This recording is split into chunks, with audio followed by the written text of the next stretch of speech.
அண்மை செய்தியை பார்த்து வருகிறோம். குடியரசு துணைத் தலைவர் பதவியை ராஜினாமா செய்த தன்கர் இன்றைய மாநிலங்களவை நிகழ்ச்சிகளில் பங்கேற்க மாட்டார் என தகவல் வெளியாகியிருக்கிறது. மாநிலங்களவை தலைவராக இருக்கும் குடியரசு துணைத் தலைவர் பிரிவு உபச்சார உரை நிகழ்த்த வாய்ப்பில்லை என்றும் தகவல் வெளியாகியிருக்கிறது. கூடுதல் விவரங்களை செய்தியாளர் சுசித்ராவிடம் கேட்கலாம். சுசித்ரா, விவரங்கள். மாநிலங்களவை தலைவர் மற்றும் துணை குடியரசுத் தலைவர் பொறுப்பில் இருந்து உடனடியாக ராஜினாமா செய்வதாக நேற்று திடீரென ஜெகதீப் தன்கர் அறிவிப்பு வெளியிட்ட நிலையில் அவர் இன்று அவையினுடைய அலுவல் நடவடிக்கைகள் பங்கேற்க மாட்டார் என்று அதிகாரப்பூர்வ தகவலானது வெளியாக இருக்கிறது.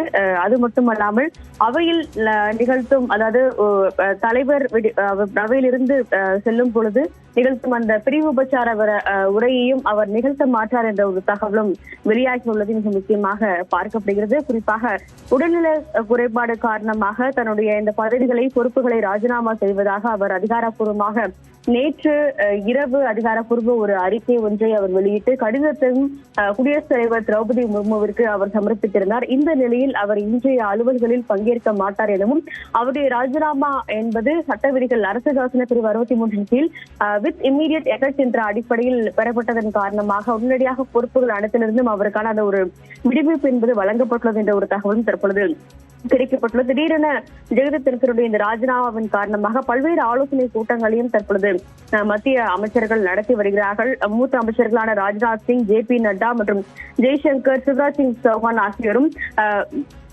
நாடாளுமன்ற விவகாரத்துறை அமைச்சர் கிரண் ரிஜிஜு, சட்ட அமைச்சர் அர்ஜுன் ராம் மேக்வால், இணையமைச்சர் முருகன் ஆகியோரும் தற்போது நாடாளுமன்ற வளாகத்தில் முக்கிய ஆலோசனையில் அவர்கள் ஈடுபட்டுள்ளார்கள்.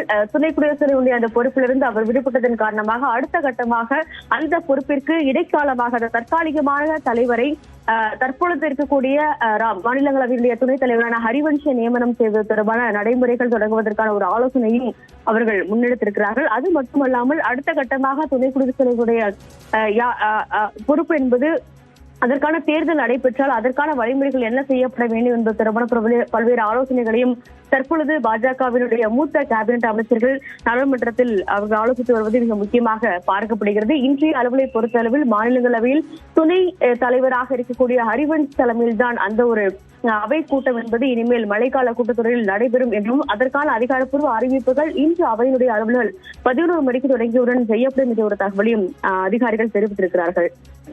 விவரங்களை வழங்கியமைக்கு நன்றி.